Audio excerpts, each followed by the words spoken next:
सुप्रभातम। सर्वेषां भवतां संस्कृतकक्षायां स्वागतम्। भवन्तः सर्वे गृहे कुशलिनः स्युः, एतत् ईश्वरं कामयः। अग्रे अद्य संस्कृतकक्षायां भवन्तं छन्दविषये पाठयन् अहं यत्किञ्चित् भवितुमर्हति छन्दस्य विषये तद्भवतां समक्षे सम्यक्तया वर्णनं करिष्यामि। आशा अस्ति भवन्तः ध्यानेन श्रोष्यन्ति। अस्तु, सम्प्रति वीडियो प्रारंभं कुर्मः। आगच्छामः। आइए चलते हैं, छंद के विषय में जानेंगे आपकी इस वीडियो में। छंद किसे कहते हैं? श्लोक लिखते समय वर्णों की निश्चित व्यवस्था रखनी पड़ती है। यह व्यवस्था छंद या वृत्त कहलाती है। छंद के भेद, वृत्त के भेद। प्रायः वृत्त में जो हैं 4 भाग होते हैं। छंद के श्लोक के 4 भाग होते हैं जो पाद या चरण कहलाते हैं। जिस छंद के चारों चरणों में बराबर अक्षर हों वे समवृत्त कहलाते हैं। जिसके प्रथम, तृतीय तथा द्वितीय, चतुर्थ चरण अक्षरों की दृष्टि से समान हों वे अर्ध समवृत्त हैं। जिसके चारों चरणों में अक्षरों की संख्या समान न हो वे विषमवृत्त कहे जाते हैं।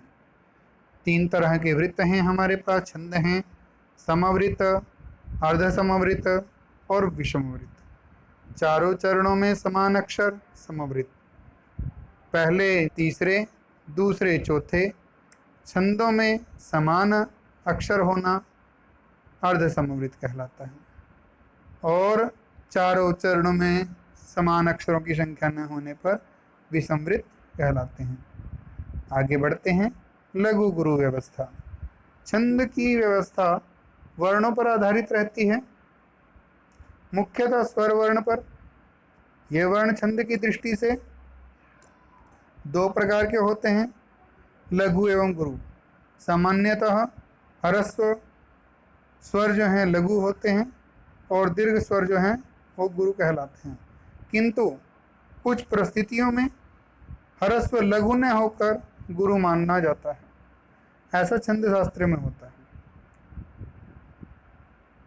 छंद में गुरु लघु व्यवस्था का नियम इस प्रकार है। अनुस्वार युक्त, दीर्घ, विसर्ग युक्त, संयुक्त वर्ण से पूर्व वाले वर्ण गुरु होते हैं। शेष सभी वर्ण लघु होते हैं।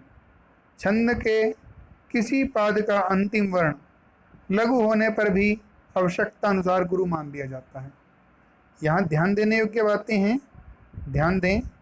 श्लोक के माध्यम से स्पष्ट किया गया है। सानुस्वार दीर्घश्च विसर्गी च गुरु भवे वर्णः संयोग पूर्वश्च तथा पदांत गोपिवा। अनुस्वार से युक्त जो वर्ण होता है वो लघु होते हुए दीर्घ हो जाता है। दीर्घ वर्ण तो दीर्घ होता ही है। विसर्गी, विसर्ग से युक्त जो वर्ण होता है उसको गुरु कहा जाता है।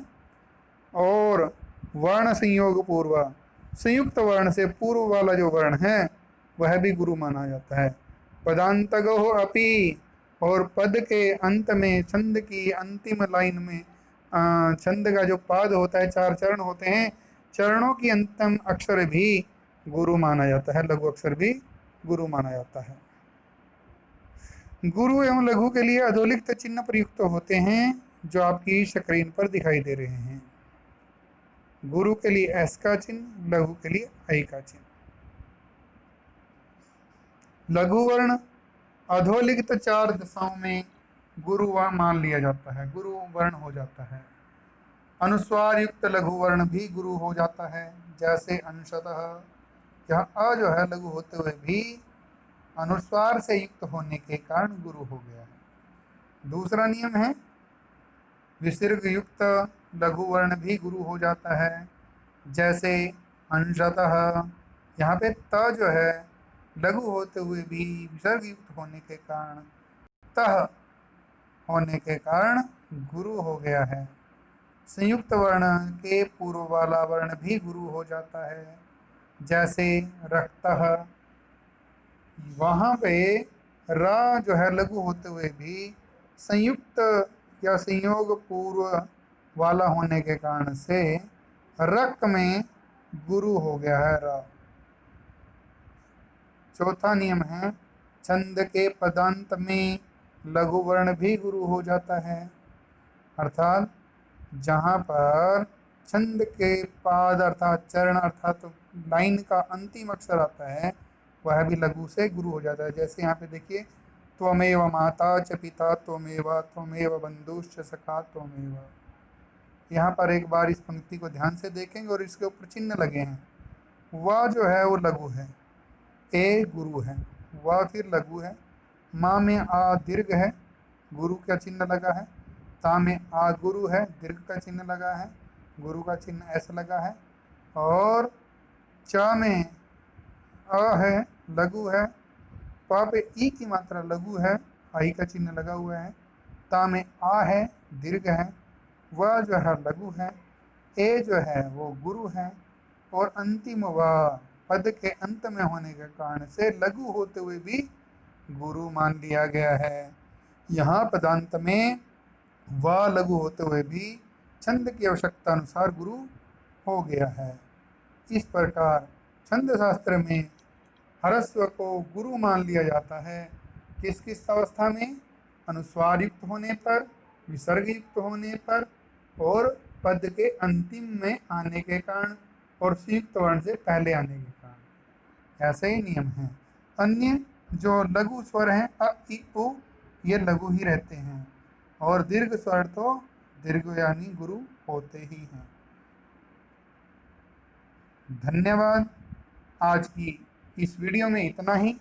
छंद शास्त्र के विषय में आपने जाना, आशा है आपको अच्छे से समझ में आया होगा।